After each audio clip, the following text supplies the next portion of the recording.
I was a kid when this happened.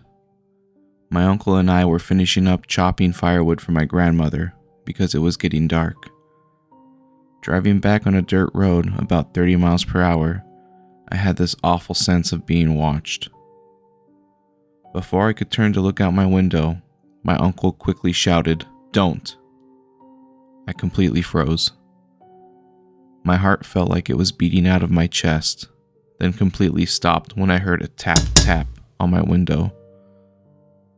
My uncle sped up and was loudly praying in my native language. I didn't know what was going on and thought it was over till our truck suddenly dipped from the bed.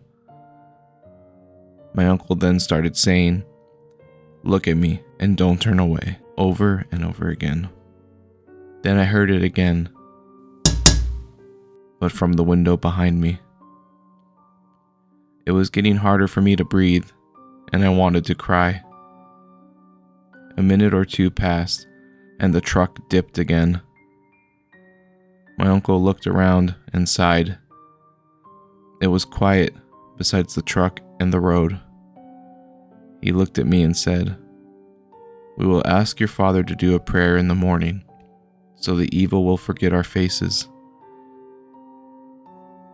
I remember curling up on the seat and just staring at the radio, watching the time, listening to my uncle sing an old Navajo prayer till we got to my grandmother's house.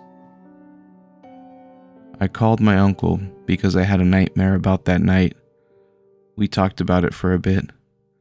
He said, "I didn't see faces, just eyes. Like brake lights you see on the road. It watched you." Before hanging up, I tried joking with him about it.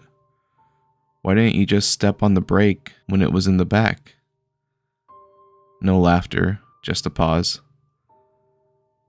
Because it wasn't alone.